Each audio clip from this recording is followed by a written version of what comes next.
So the Philadelphia 76ers finally got a playoff win in Game 3 of their series against the New York Knicks, and while Joel Embiid's 50-point night played a big reason in why the Sixers won, we're going to break down what the Sixers and Knicks both did wrong and right in today's video to get a glimpse at how Sunday's pivotal Game 4 might look, as well as the rest of the series. If you guys enjoy the video, then I'd really appreciate if you give it a like, as well as hit the subscribe button if you're new here. So on the first play of the game, the Sixers go right to Joel Embiid in the post. Anunoby is showing help, but Embiid spins the other way and goes right to work for the bucket. The Knicks were using movement for Jalen Brunson last night, and he cuts off Hartenstein on this play and then gets a pin down from Hart that flows right into the pick and roll with Hartenstein. The Sixers stick with the drop, and Embiid is sitting on that pull-up. Maxey and Embiid run the pick and roll here, and the Knicks actually just give the switch. Maxey goes to a step back, and it'll be interesting to see how the Knicks continue to guard Maxey, despite him missing this. For the rest of the series, the Sixers are going to need other players to get involved, and I think this play from Oubre might be a good sign of just kind of what they need for the rest of the series. Embiid with a dribble handoff, DiVincenzo was trying to navigate. Hartenstein looks to recover to Embiid, but it results in an open shot for Oubre. This was a nice set from the Knicks here. Hart screens for Brunson, and he gets the handoff from Hartenstein. That flows into a stacked pick and roll, and the Sixers are able to switch everything, and DiVincenzo drives and hits Hartenstein for the floater. Yet another really nice set from the Sixers here. They have Lowry set a pin down for Embiid. Brunson's guarding Lowry, so there's no switch. Robinson has to navigate, and Embiid curls and finishes it. The Knicks were trying to get OG a post up here versus Maxey, but there's good defense from the Sixers to try and counter that. Embiid doubles on the catch, Hield sees it on the weak side and is able to strip the ball from Robinson. The Sixers try to go zone here, but the key is to stay matched up. Batum and Reed were keeping an eye on McBride's cut, which leaves Robinson wide open on this roll here. With the Sixers focusing on Jalen Brunson, there's space for OG Anunoby to attack. It's intriguing to see how the Knicks are going to continue to use OG, but his drives like these two could be the key for New York and the rest of this series.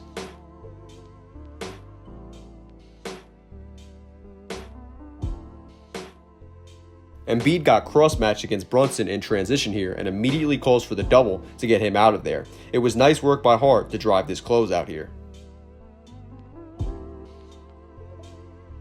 The Sixers were really working to take Brunson's spots away, and it was interesting to watch how he adjusted. He fakes the reject here, Hartenstein flips the angle of the screen, and Brunson has the space to get right to his pull-up before Embiid could commit. The Sixers really tapped into having Lowry and Embiid screen for Tyrese Maxey in this game. With Brunson involved, on the first time they switched and tried to keep it on the side, but Maxey scored. On the second time, Brunson switches again to keep it on the side, and Embiid is open on the short roll. And on the third time, there's no switch, and Lowry finds Embiid.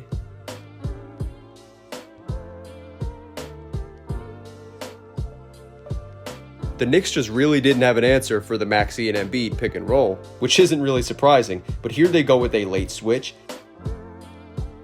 Embiid gets it back to Maxey, who goes right to work with a pull-up versus Hartenstein. The Sixers went back to having Lowry and Embiid screen for Maxey, and the Knicks kept Brunson out of the action, leaving Embiid to pop and Brunson to make a decision on the weak side, and Embiid hits the three. The Sixers stuck with Lowry and Embiid screening for Maxey for most of the third quarter, and they kept getting great shots out of it, so it makes sense. Maxey snakes to get Brunson to switch onto him. Then Embiid hits a big shot. And then the next time, Brunson rotates to Embiid, and Maxey keeps driving and hits Lowry.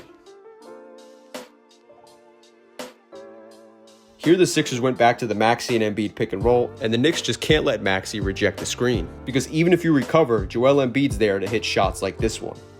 On this play, the Sixers have Batum and Embiid screen for Maxey to get Brunson in action. Maxey rejects and hits Embiid on the short roll, and there's a nice cut from Oubre to get the layup. The Sixers stick with Batum and Embiid as screeners, this time with Lowry as the ball handler. Lowry knows the assignment though. The Knicks give Brunson the switch. Now Lowry works to get downhill and engage the big. The Knicks switch late, and Embiid gets another one to fall. The Knicks look to attack matchups here. DiVincenzo screens for Brunson, Maxey switches. Brunson looks to attack, but the Sixers were showing early help, and it results in a turnover. For how much I've clowned on Kyle Lowry in the past, it seems fitting for him to be the one to take and make this shot to clinch the Sixers' Game 3 win.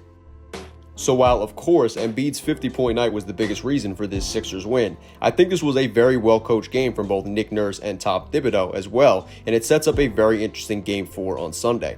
I think the Knicks will, of course, still win this series, but I liked a lot of the sets that Nick Nurse and the Sixers threw out there last night, and a game plan similar to this for the Sixers will at the very minimum keep this series very interesting, even if this was the only game that the Sixers are going to end up winning.